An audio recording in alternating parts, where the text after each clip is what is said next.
Bom dia, pessoal. Sejam bem-vindos a mais um Chimarrão com a Amália. Hoje é dia 1º de julho, quarta-feira, tá um dia bonito aqui em Curitiba. Nem parece que ontem a gente teve o que eles chamaram de ciclone bomba, onde teve uma ventania forte aqui, ventos quase 100 km por hora atingiram Curitiba. Algumas casas ficaram destelhadas, árvores caíram e algumas regiões da cidade ficaram sem luz. Aqui onde eu moro, eu também fiquei sem luz. Quem acompanhou o chimarrão de ontem viu que eu comentei que a gente estava só no 4G porque estávamos sem luz. Mas aqui a luz voltou rapidamente. Em alguns outros locais da cidade demorou bastante tempo para voltar a energia. Então hoje nem parece, né, que quem olha esse céu bonito que está hoje, um dia ensolarado, nem parece que ontem a gente teve esse ciclone. Choveu, que bom, né? Vamos agradecer pela chuva, mas infelizmente a gente teve esses danos que aqui em Curitiba foram só danos materiais, até onde a gente tem notícia. No Rio Grande do Sul e em Santa Catarina, que também teve vendaval, teve chuva, lá também tiveram algumas vidas perdidas. Se não me engano, foram 4 pessoas que perderam a vida por causa desse ciclone no Rio Grande do Sul e Santa Catarina. E aqui em Curitiba só chuva e vento. Vamos começar nosso chimarrão com a Amália de hoje, começar falando das notícias. Eu sempre começo falando do boletim coronavírus. Então, segundo o consórcio de imprensa, nós temos 59.656 vidas perdidas, número acumulado, e nas últimas 24 horas, 1.271. Segundo os dados oficiais do governo federal, 59.594 e 1.280 nas últimas 24 horas. Aqui em Curitiba, a gente alcançou um número de 148, um aumento de 3 em relação a ontem, e nós estamos com 78% dos leitos ocupados, o que nos deixa 53 leitos de SUS, de UTI, exclusivos para coronavírus livres, 53. Aqui no Paraná, ontem eu falei para vocês que a gente tinha atingido o número de 600, hoje nós estamos com 636 vidas perdidas aqui no Paraná. E por causa disso, o governador Ratinho Júnior ontem baixou um decreto com medidas restritivas de circulação aqui no Paraná. As cidades que possuem mais casos foram as que foram atingidas diretamente com esse decreto restritivo do governador Ratinho. Então, para quem mora em Cascavel, Cianorte, Cornélio Procópio, região metropolitana de Curitiba, Londrina, Foz do Iguaçu e Toledo e a capital, fazem parte aí desse decreto onde as medidas restritivas de circulação de pessoas e relacionadas às atividades comerciais. Nesse decreto, shopping centers, comércio de rua, cabeleireiros, qualquer atividade que não seja essencial está proibida de funcionar. A partir de hoje, pelos próximos 14 dias, avaliações periódicas vão ser feitas para detectar como é que esse decreto está reagindo, né? Como é que a propagação da doença está reagindo devido a esse decreto. Então, vão ser feitas essas análises periódicas. O vinho, cervejas, não sei qual é o nome dele, é o perfil empresarial, está dizendo que Cianorte não vai acatar o decreto, segundo a prefeitura. Pois é, o Cianorte está entre as cidades aí com o maior número de casos, por isso que ela entrou nesse decreto do Ratinho, do governador Ratinho Júnior. Então, vamos aguardar aí para ver qual vai ser a reação das prefeituras municipais. Já está falando aqui para gente que o Cianorte não vai acatar, então vamos aguardar aí o que vai acontecer. Aí é uma coisa que eu não consigo entender, né? O que adianta, então, o governador decretar se a prefeitura tem a liberdade de dizer se vai acatar ou não? A lei municipal, né? O governo municipal se sobressaindo ao estadual. Por que essas pessoas não trabalham em conjunto? Por que o governador não sentou com o prefeito e conversou, explicou as necessidades, né? Não fica uma lei que não pega, um decreto que não tem validade, não faz nenhum sentido. Obrigada pela participação. Bom, agora vamos falar um pouquinho das notícias aqui da Câmara Municipal de Curitiba.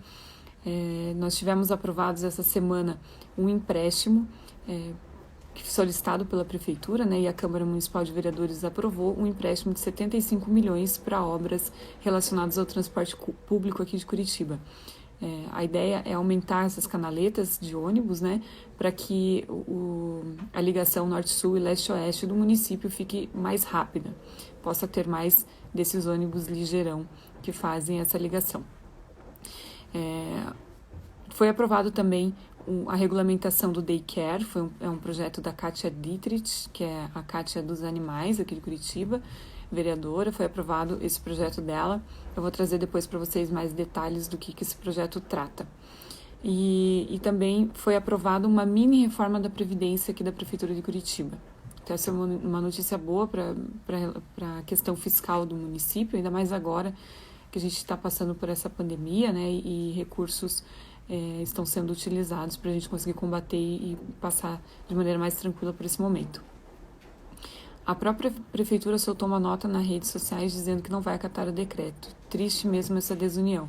Pois é, né, o Vinhos e Cervejas, se puder colocar seu nome aí, por gentileza, está contribuindo aqui com a gente, falando de Cianorte, que a prefeitura não acatou o decreto do governador Ratinho e que ainda soltou uma nota nas redes sociais. Então fica aqui a minha crítica em relação a isso, no sentido de por que não há união, porque as pessoas não sentam e conversam, o governador com os prefeitos, se ele já sabia que essas seriam as cidades atingidas, não conversou, como que é feito esse procedimento, né? Sara Coelho, obrigada.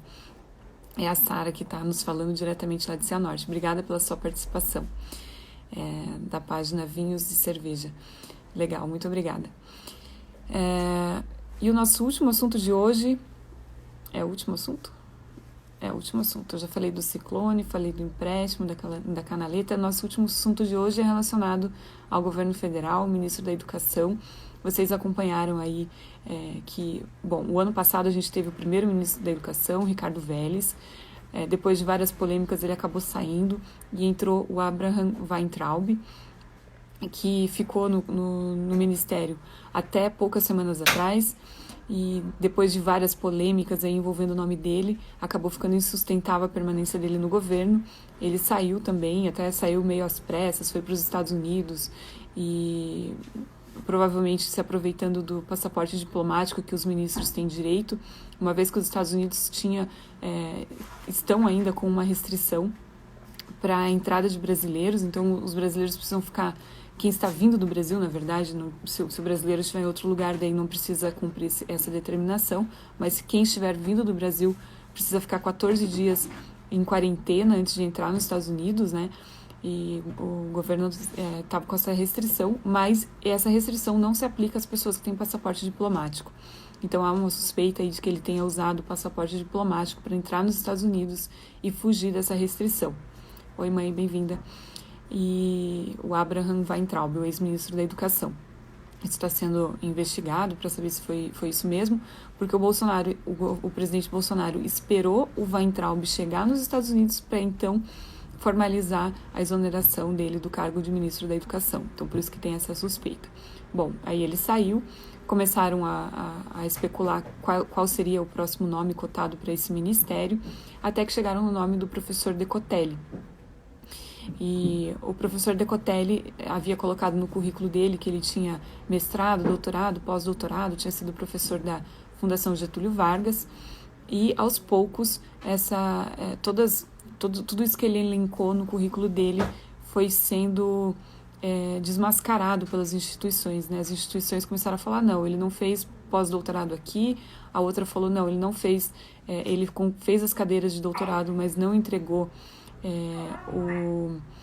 o projeto final, né, dissertação de doutorado, então ele não tem o doutorado, de mestrado foi a mesma coisa, e por fim a Fundação Getúlio Vargas falou que o professor Decotelli não era professor da Fundação Getúlio Vargas, ele ministrava alguns cursos livres, né, na universidade, mas não era contratado da universidade, da Fundação Getúlio Vargas, e aí essa informação da FGV, segundo o presidente Bolsonaro, pesou muito e aí não teve como manter mais o ministro nessa cadeira. Então, o ministro Decotelli não chegou nem a tomar posse, não chegou nem a esquentar a cadeira ali do ministério e já entregou ontem sua carta de demissão. Vamos aguardar também agora quem vai ser o próximo ministro da Educação. Essa é uma área essencial para o nosso país, para o crescimento do nosso país, para o desenvolvimento. A gente precisa ter uma pessoa que seja realmente preocupada com a educação do nosso país, né? Em melhorar a educação, em dar rumos aí melhores para a educação do nosso país. Então vamos aguardar. Eu li numa notícia recentemente que o reitor do ITA, né, que é o Instituto Tecnológico Aeronáutico, está sendo cotado para assumir essa cadeira. Não conheço o perfil desse reitor, então vamos aguardar aí se vai ser realmente ele e o que a gente pode esperar nos próximos dias aí, o que a gente pode esperar se ele realmente assumir esse ministério. Então, pessoal, por hoje era isso, nosso chimarrão fica por aqui. Hoje eu falei tanto que nem tomei meu chimarrão, estava empolgado. Nosso chimarrão de hoje fica por aqui. Eu agradeço a participação de todos, da Juliana, da minha mãe, da Sara. Obrigada, Sara, pela contribuição. O Luiz, o Gustavo, o Diniz, Rui Diniz, obrigada pela participação de vocês, Juliana. E até amanhã. Amanhã a gente se vê de novo com mais um Chimarrão com a Malha, com as principais notícias do dia, onde eu deixo aqui minha opinião para vocês a respeito dessas notícias. Muito obrigada. O marido acabou de entrar. Marido, chegou no finalzinho, já estou me despedindo. Bom trabalho, o marido está trabalhando hoje. Obrigada pela audiência de vocês e amanhã a gente se vê de novo. Tchau, tchau.